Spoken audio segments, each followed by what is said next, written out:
Kedutaan Besar Iran di Kabul, Afghanistan menurunkan benderanya menjadi setengah tiang.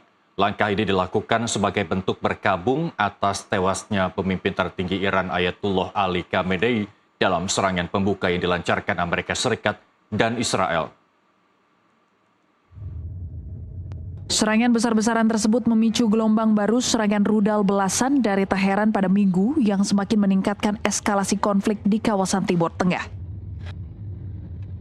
Situasi ini terus menjadi perhatian dunia internasional di tengah kekhawatiran akan meluasnya konflik dan dampaknya terhadap stabilitas global. Tim jurnalis NTV melaporkan.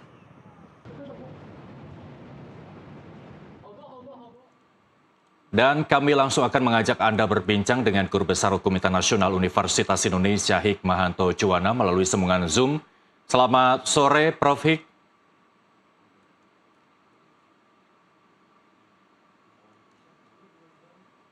Selamat sore, Prof. Hikmahanto.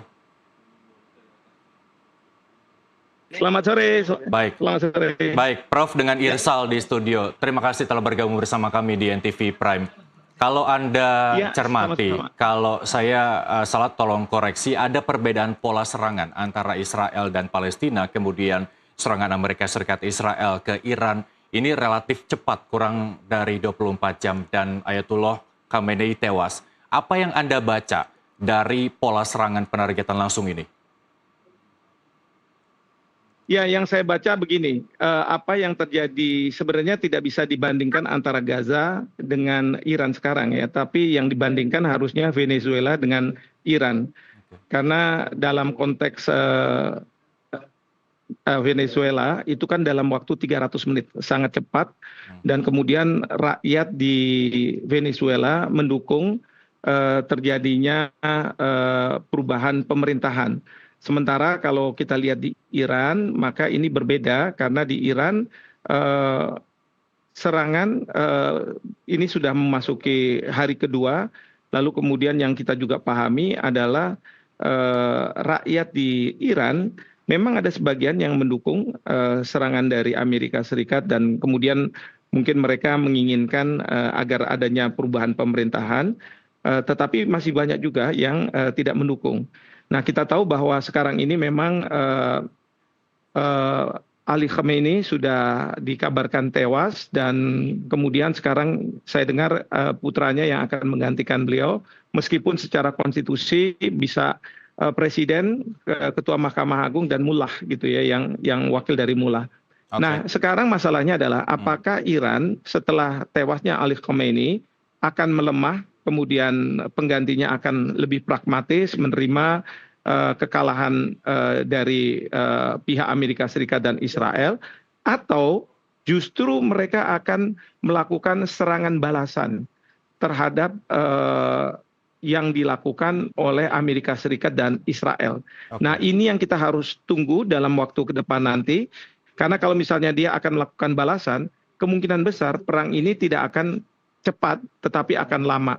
Dan apabila lama, pertanyaannya adalah apakah Amerika Serikat akan melayani terus atau dia akan menghentikan serangan. Seperti itu. Baik, Prof. Hif, sebelum kita jauh bicara soal bagaimana dinamika kepemimpinan Iran berikutnya, masyarakat perlu tahu kalau tadi Anda mengatakan bahwa ada dua faksi di Iran sendiri, antara faksi yang mendukung kepemimpinan dari Ayatullah Ali Khamenei ini, ada juga yang menolak kepemimpinannya. Apa yang kemudian terjadi di sana?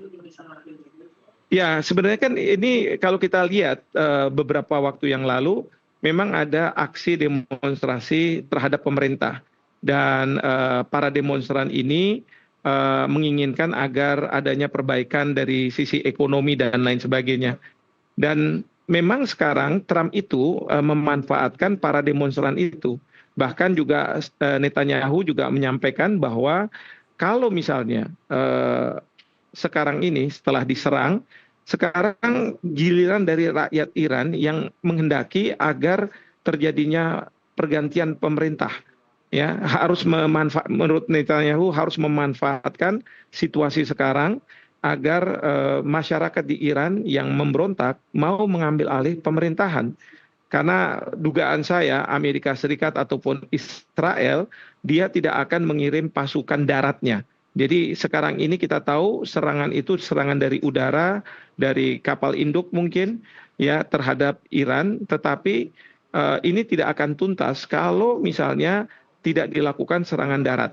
Nah, serangan darat ini yang oleh Netanyahu didorong agar rakyat Iran lah yang melakukan tindakan tersebut, atau mungkin pasukan-pasukan tentara Iran yang mungkin membelot ke pemerintah pada pemerintah sekarang, itu mereka yang menjadi garda terdepan untuk mengambil alih kekuasaan di Iran, seperti itu. Oke, kalau kemudian Amerika Serikat Israel langsung menyerang pimpinan dari Iran ini, apa yang kemudian Amerika Serikat tuju? Apakah memang menurut Amerika Serikat dengan tewasnya pimpinan Ali Khamenei ini bahwa perang akan selesai begitu, atau justru Anda membacanya akan ada serangan balik ketika tadi Anda menyatakan bahwa apakah pemimpin selanjutnya ini menerima kekalahan atau justru melakukan serangan balik besar-besaran begitu?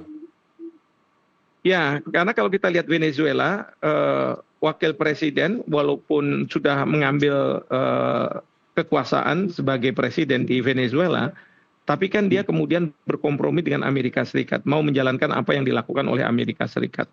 Sehingga dalam konteks seperti itu bisa terselesaikan. Tapi kalau dengan Iran, sepertinya penggantinya ini tidak mau berkompromi sepertinya ya. Kecuali kalau misalnya pengganti dari Ali Khamenei dia mau berkompromi, sehingga tentu dia akan tunduk dengan apa yang dikehendaki oleh Amerika Serikat. Tapi kalau Israel menghendaki agar Ali Khamenei maupun perangkat-perangkat yang di bawahnya itu semuanya harus diganti. Dan kemudian penggantinya itu adalah ya putranya Shah Iran yang sebelum tahun 79 berkuasa, yaitu Reza Pahlavi, yang mengatakan 3 hal. Pertama adalah kalau nanti saya menjadi pemimpin di Iran, saya akan memperbaiki hubungan saya dengan Amerika Serikat dan Israel.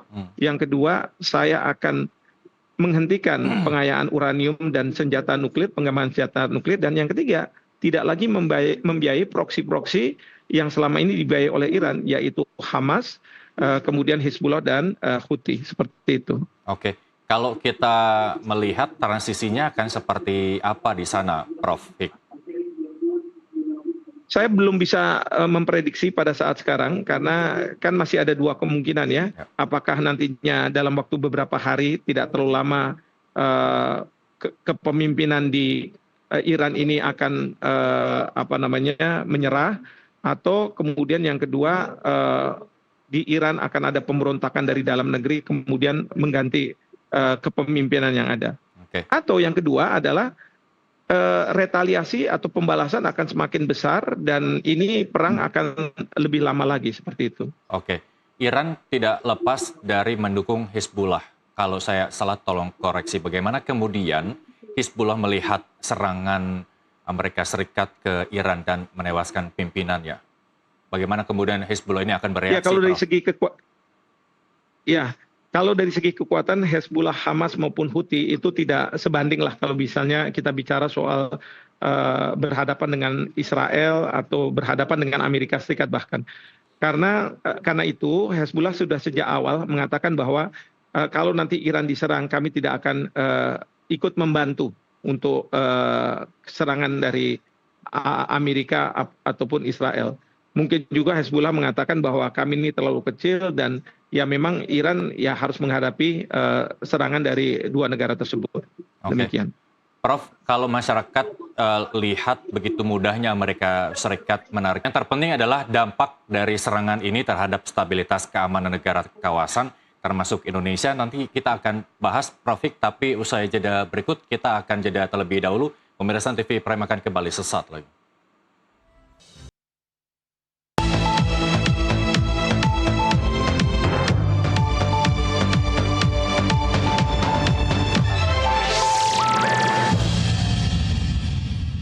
Anda kembali bersama kami di NTV Prime, masih bersama Profesor Hikmahanto Juwana, Guru Besar Hubungan Internasional Universitas Indonesia. Prof. Hik, yang terpenting adalah bagaimana kemudian kita melihat reaksi negara-negara kawasan atas serangan Israel Amerika Serikat ke Iran.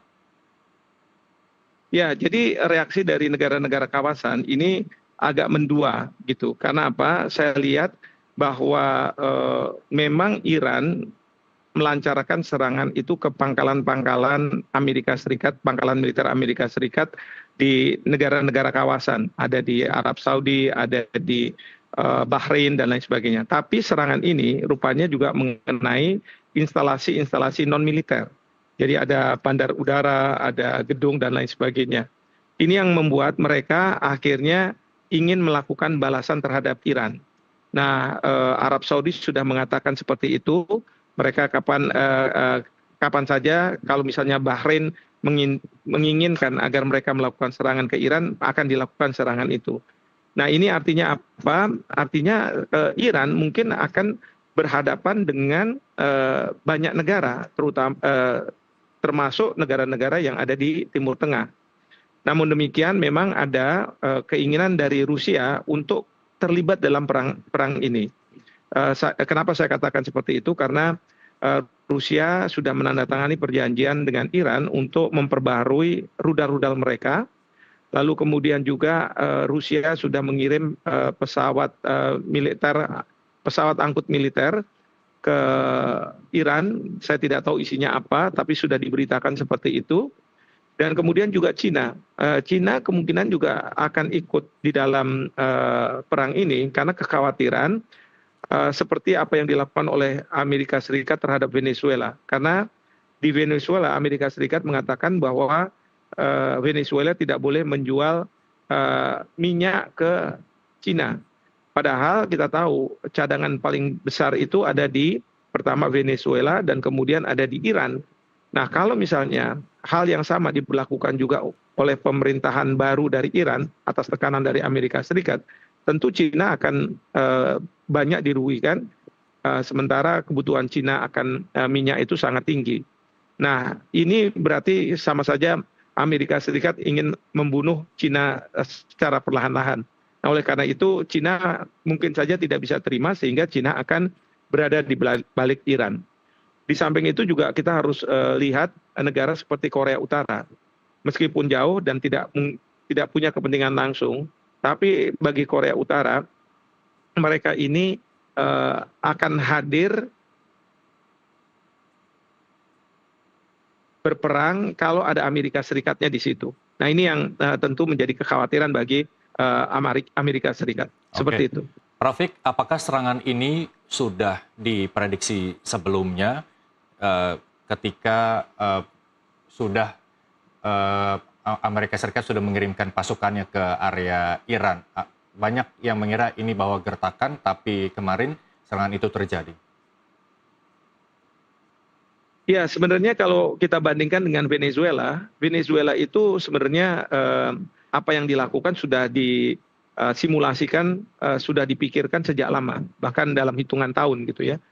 Sehingga serangan itu cukup cepat, 300 menit, dan kemudian juga mengambil Maduro dengan melihat reaksi dari publik di Venezuela yang pro terhadap Maduro dicopot dari kursi kepresidenannya. Tetapi ini yang tidak dilakukan oleh Amerika Serikat terhadap Iran, karena idenya Trump mungkin adalah pengerahan kapal induk itu dalam rangka menekan Iran agar mereka menyepakati kesepakatan yang sedang sekarang ini dinegosiasikan. Namun kita tahu bahwa menurut Trump kesepakatan itu dianggap gagal dan kemudian ada serangan. Dan serangan ini juga atas tekanan dari Israel ke Amerika Serikat. Maka di Amerika Serikat itu ada juga masyarakat yang mengatakan kita sekarang tidak lagi Amerika first tapi Israel first, karena terlalu mendengarkan apa yang diinginkan oleh Israel ya ketimbang kepentingan dari Amerika Serikat itu sendiri. Jadi ini memang tidak dipersiapkan dalam jangka waktu yang lama begitu. Bahkan kita tahu salah satu kapal induk Amerika Serikat mengalami kerusakan di toiletnya sehingga tadinya harus kembali gitu ya, tidak bisa melanjutkan tugas yang dibebankan seperti itu. Oke, apa kemudian yang melatar belakangi Trump melaksanakan serangan kemarin gitu? Apakah juga dipengaruhi oleh Iran yang menggandeng Rusia dan juga China dalam operasi ataupun latihan militer gabungan? menurut saya yang sangat mempengaruhi Amerika Serikat melakukan serangan itu adalah Perdana Menteri Netanyahu, Israel. Dan Trump kan mengatakan bahwa saya tidak akan melakukan serangan terlebih dahulu ke Iran karena saya tidak punya basis.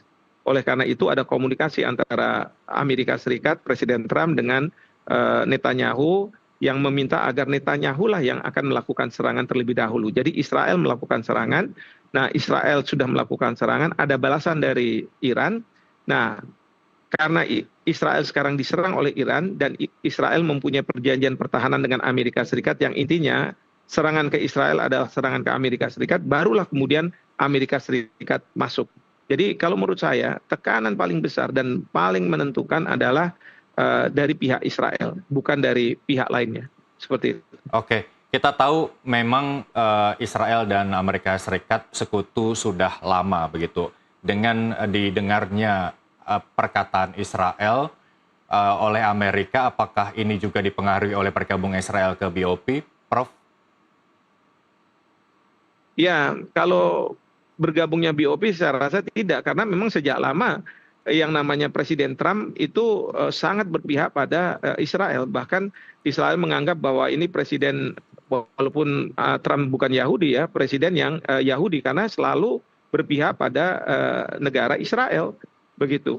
Dan kita bisa lihat dalam BOP pun sebenarnya warna Israel itu lebih muncul daripada warna dari negara-negara Islam atau negara-negara yang berpenduduk Islam. Nah, jadi menurut saya terlepas dari BOP, memang Trump sebagai presiden merupakan presiden yang sangat berpihak pada Israel di antara presiden-presiden Amerika Serikat yang ada. Oke, di penghujung dialog kita hari ini, Prof, ini kita mengingat bulan Ramadan di mana umat Muslim di seluruh dunia sedang melaksanakan ibadah puasa begitu ya, sangat disayangkan serangan Amerika Serikat Israel ke Iran.